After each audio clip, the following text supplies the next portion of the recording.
So, podcast. Are we podcasting? I guess we are. Okay. This has been in the making for a long time. Mm-hmm. More so the idea phase. The idea. Because I think it's kind of hard to just start something, you know? Yeah.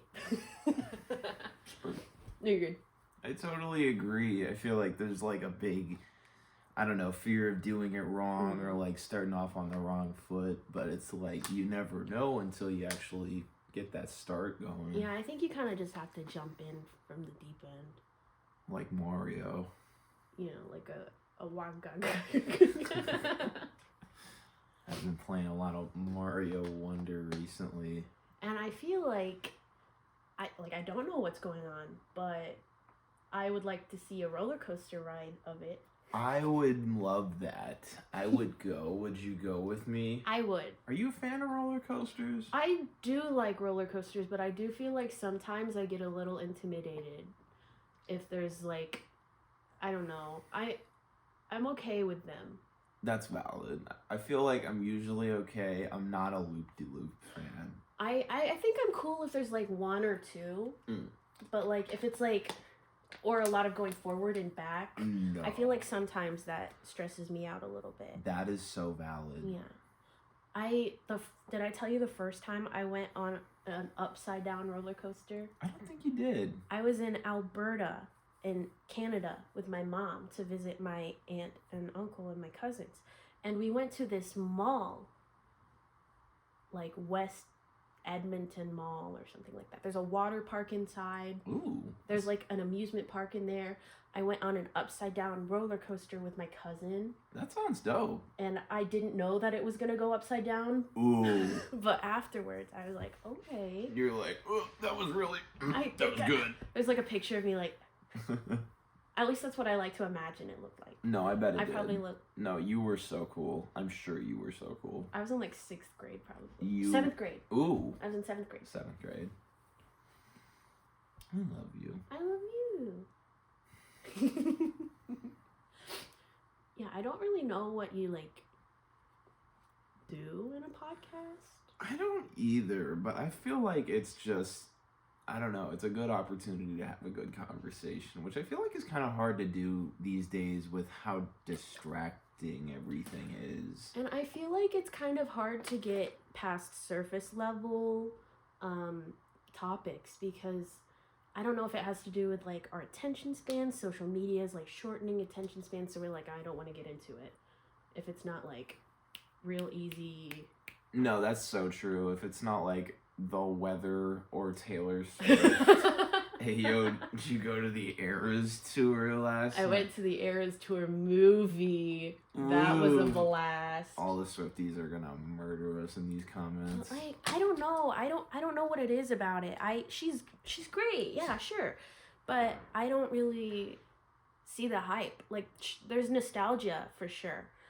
But I feel like it's hard to be that, to like, I don't know, justify being that level of celebrity. Like Drake. Like, Drake's cool, but like, I don't know. He's not like, damn, I forgot what I don't know, like, but she's been around for a while. I think, like, it's definitely interesting to see when artists just, like, blow up out of nowhere. I don't know where she got, like, such a big following like this. What happened?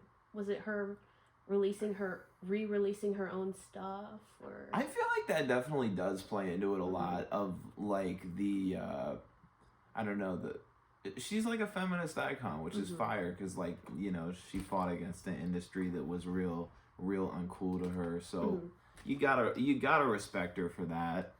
I have to say though, it's annoying to like look up a Taylor Swift thing and get 18 different versions of the same song.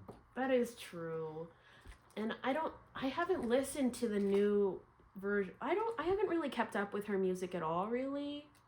But I don't know. And I feel like I'm scared to say it, but like I feel like if I see a clip from her tour or anything like that and I see her perform, sometimes I just cringe a little bit. How come? I don't know. I just feel like some of the way that she, like, some of her mannerisms in there, like how she introduces a song and she's like, so I, like, blah, blah, blah.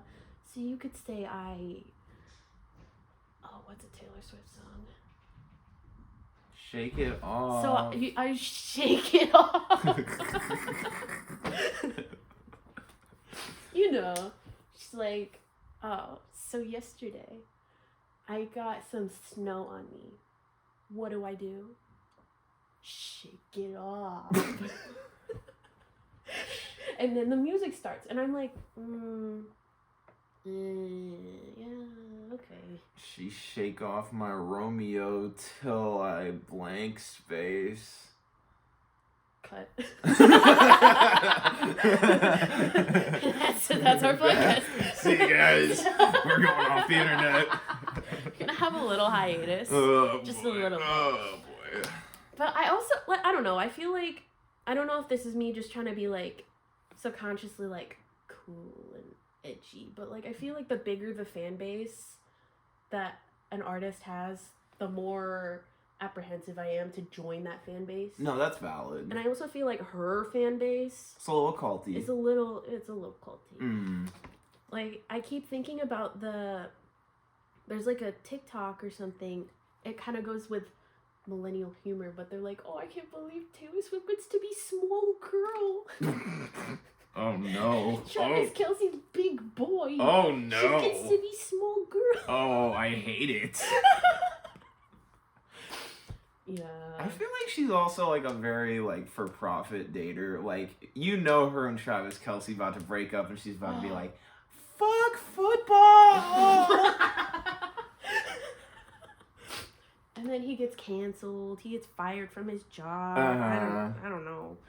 And what was I gonna say? Bring back Jenna Marbles. Oh, Can we put that out into? Can we manifest I that on love this Jenna pod? Marbles. No, I was rewatching like her plant tour video, and she named one of her plants Bjork, and I was like, oh. Oh, that's fire! I love that. I thought you would be into that. I love Bjork. And she's like one of the greatest artists of our time. That's so true. And I'm like, at the time, I was like, I'm sure when I first listened to that, I'm like, what did she say? Huh? Bjork fi. I like Bjork. She's cool. She cool.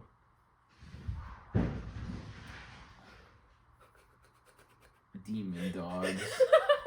We should have a podcast with Astro. Podcastro. I like that.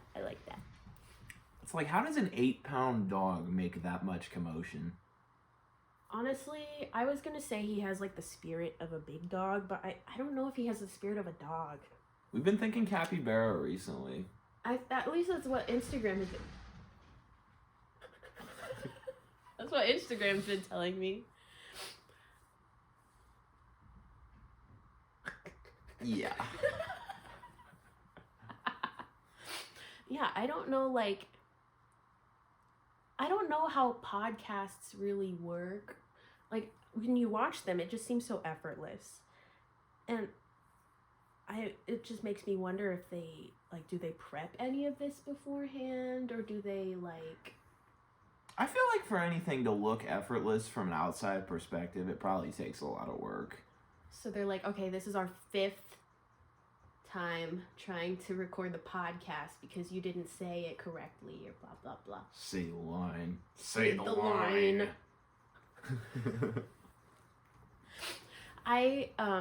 When I think of podcasts, I like Ear Biscuits, like Rhett and Link. Oh, yeah. I like that one. Sometimes I fall asleep to that, but not recently. I also like, I don't listen to it a lot, but I just think of the Tripod from the Try Guys. Ooh. Yeah. Didn't one of the Try Guys, like, do something really bad? Oh. Was their teeth?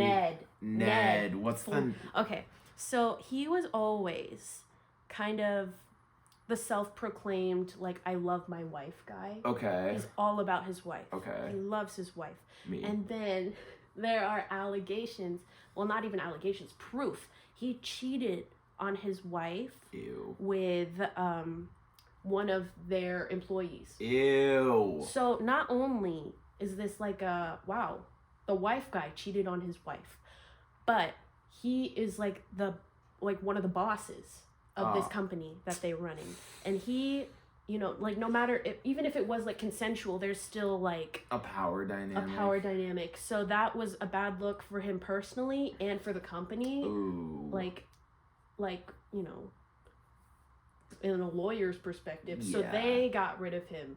Good for them. And then I remember last year I was in my chemistry lecture. I walk out and one of my friends was like, "Do you like the Try Guys?" And I'm like, "Yeah." She's like, "Did you hear about Ned?" And I'm like, no. What? I don't know, but he did kind of like give me the ick a little bit. Like he just did, I don't know. How come? I don't know. I feel like he was like a little, I got a little like forced vibes, or like I didn't feel like his stuff was as funny. I hate that. Like some comedians where you can tell like they're fake laughing for the clip or whatever. And I don't know. I just want to see some people have a good time and like have a real experience for something, and everything. I feel like it's kind of hard to tell now, like what's real. I was watching a podcast recently about how like a lot of YouTube and TikTok content is kind of like malicious in that way, because a lot of it's fake, but it's designed to look like it's real, and so it kind of skewers people's like perception of the world. And I feel like that puts a lot of people at a disadvantage. There's a lot of younger people, like kids, on TikTok. And, you know, like, social media is really manipulative. And I feel like that would probably make it hard for them to, you know, like... Honestly, yeah. Develop. And, like, I really don't like the trend of, like, using homeless people for content or whatever. Like, even if you're giving them stuff, it's very cringe.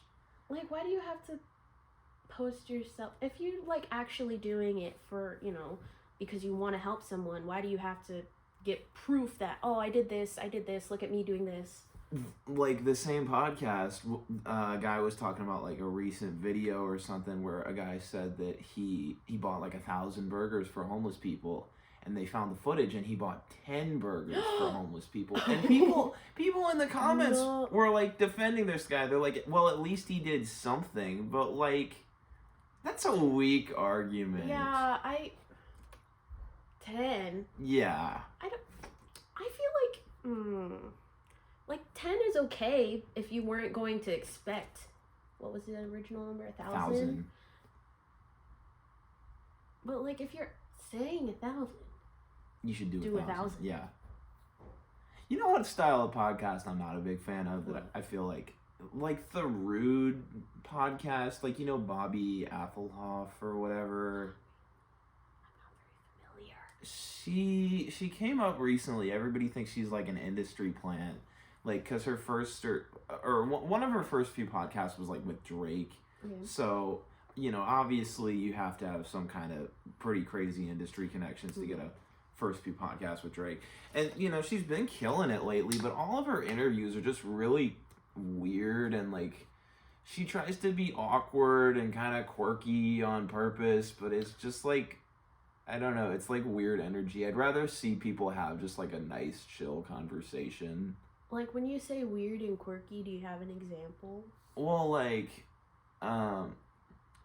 she's like talking to Drake, and she's like, wait, so am I supposed to know you? Do you like sing or whatever? Like, you shush. You shush. It's like the guy who like just ran into Matchbox 20 on that reel that I showed you, and all the comments are like, this guy does not deserve to interview Matchbox 20.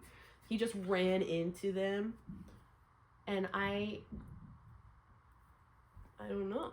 And you said like, so is an interview a podcast? I feel like it's all very gray area blend together, but I feel like, yes, if it's in like a podcast form factor where it's like it's longer and it's, microphone. Oh. I love you. I love you. And have you done a podcast before? I've never done a podcast before. The only time I've ever done a podcast thing was for an assignment. Ooh. In my sophomore year. We were reading a book, and one of you could choose a creative assignment project for it. You could draw pictures and stuff. So my friends and I talked about it instead. And I feel like it definitely is scary to get the ball rolling, but just talking, I feel it's kind of fun.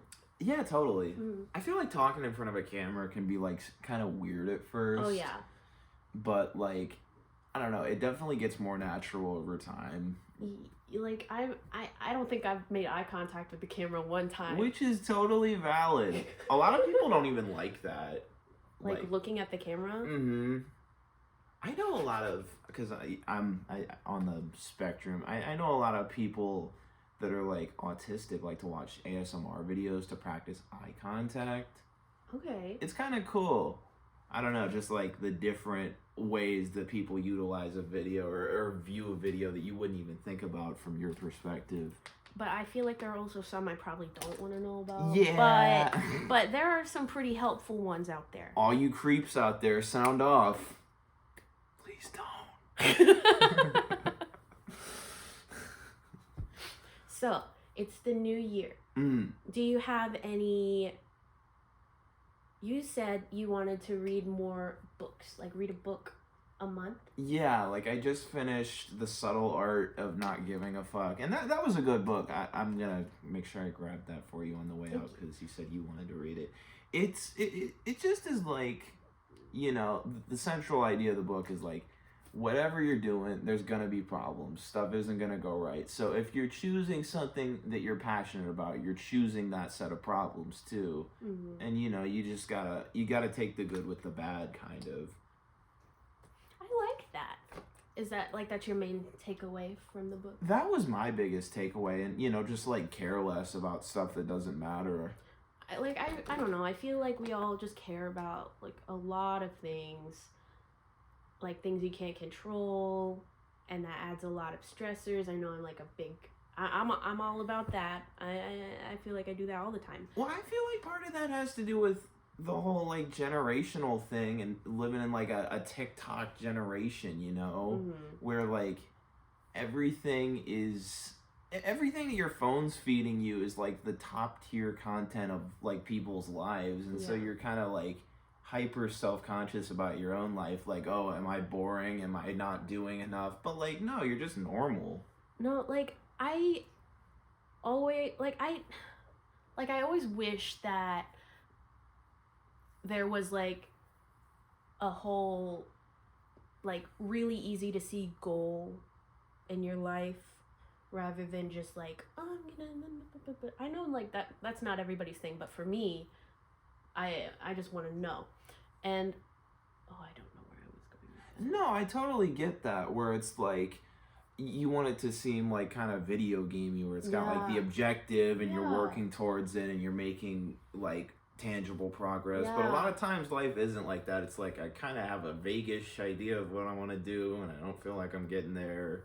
And you just see a bunch of other people your age or younger, and I feel oh, they're having fun. They're doing things. Social media just shows a lot of stuff that makes you feel bad about yourself. That's why I'm not on there much. Comparison kills contentment. I'm just trying to be happier with my own life and compare myself to my previous self as opposed to everybody on my Instagram feed or whatever.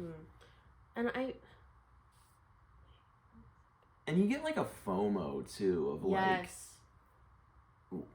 always, I don't know, just as there's all this fun stuff that I'm not doing or whatever. Right. And I don't know, I feel I would love to be on social media less, but I feel it's just kind of an addiction. That's valid. What am I going to scroll on if I don't have social media? What am I going to fill my time with? Yeah, dude. No, I so get that. But I don't know, why do I feel I need to fill my time with stuff? I want to feel productive, but like scrolling on social media isn't productive. But it makes my brain almost feel like it's productive, you know? Right. So it's like hurting my brain, but also kind of gratifying to scroll. Totally get that. I was watching, I don't know, I watch a lot of random stuff online. I was watching this like gambling addict guy talk about like how nowadays all your addictions for the most part are on your phone, whether it's like shopping or texting the plug for drugs or like porn or Instagram, whatever. Like all these things that you can do from the palm of your hand that give you quick dopamine that really isn't the best for your brain. I don't know, everything's faster now, and I feel like we're like really into self-gratification, instant gratification. Yeah. And we just want whatever's the fastest, you know? Which is like a little dangerous to like, I don't know, because it turns you into kind of like a little mindless about your consumption habits, whether it's like the stuff that you watch online or the stuff that you buy. And I feel like, I don't know, it's just important to be mindful. Like I feel like a lot of people are Amazon addicts nowadays where they've got like 8 packages on the way. They don't even know what they ordered. I just like the boxes. Yes, I keep the boxes, put things in the boxes. And I think with like you said, it's making people kind of mindless with like the shopping and like everything's like right at the palm of your hands. I feel like it also makes people angrier. I agree. Like they want things done fast. If something's not done and perfect right away, I feel like we get frustrated. Yeah, absolutely. Like I know I definitely do that, but like yeah, me too. I try to like I took that vacation not too long ago, and I like went to the middle of nowhere just for like a couple days, and it was really chill. I didn't really do much. I wasn't on my phone much, and I felt like it was a nice reset. And I feel like, I don't know, more people need to take a little reset every once in a while from, I don't know, like their phone or like. I just wish like I didn't feel like I needed it. Do you feel like a sense of missing out when you're not on your phone? Like, oh, something important could be happening? Yeah. I don't know. Like, there's so many pros and cons to phones. Oh, absolutely. I am scared to miss something, but like, sometimes if it's sad. Sometimes I like turn my phone off or like do not disturb, and then I'm like, oh, maybe I'll get a bunch of notifications when I come back. No. Oh, me too. It's so sad. Yeah. I tried to stop feeling bad about that though, because I'm like, do most of these notifications like even really matter, or do I just want them to feel like I have stuff going on? That's true. Like when I actually have notifications, like I don't really care about them. Mm-hmm. But you don't want to feel left out. No, yeah. I totally get that. Or like I'll get Facebook notifications and I'm like, I don't even go on Facebook. You're not hanging out with the boomers? I mean, I have been stockpiling on my Minion memes. Hey yo, it's wine o'clock. I feel like my mom would like that meme. And then they go, I hate my wife. No. You're on the wrong side of Facebook. Oh. So, you want to talk more, or do we call it here? It would be really funny if it wasn't recording this whole time. Imagine. I wouldn't care. I had a nice conversation with my baby. I liked it. Yeah. You know, it's just fun to chop it up. Talk. Yeah. What do you say? Chop it up. It means like talk, hang out. I have never heard that before. Yeah, I know. See, I don't know all these phrases. Like, one time you said, I put my foot in my mouth, and I'm like, what? What does that mean? Feet. I had to look it up. I didn't know, I didn't know what that means. What is this guy on? I don't know what that means. Hey, yo. Yeah, there's so many phrases I've learned after meeting you. My eyes are bigger than my stomach. the foot. Chop it up. Yeah. I don't know. Chop up that foot. Yo. Don't actually do that. No, don't do that. There's like what's it called? There's like a condition, like a mental illness where you want to BID. What does that mean? I don't remember. I don't have my phone. But it's something where you feel like your body parts aren't your own, so you want to cut off That's crazy. the body parts. Huh. And like some people were like having trouble like, you know, acknowledging it. But there's actually like they would do pinpoint like they acupuncture? No, like they want to see your sensory, like your reception of like sensations. And like on some of the parts where they feel like that body, like this arm isn't mine, they would actually have a lower reaction from the sensation in that part compared to the other parts where they're okay with. That's weird. I wonder if that has to do with like a trauma thing, or I feel like that could definitely be it. Like I don't remember what the movie was, but it's like all these people.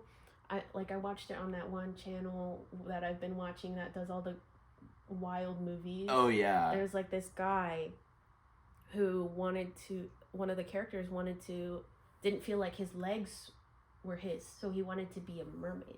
He wanted mermaid tail. Okay. And then he like put his feet in the road and got them run over. Oh no. But he died. Yeah. Bro out here looking like a half-empty toothpaste. Yeah, it looked like a Compton murder victim. You dork! Looked like a... Look like a dork. Looks like the dumpster at McDonald's fine. Alright, that's the podcast. See y'all next week. Time. Or whenever.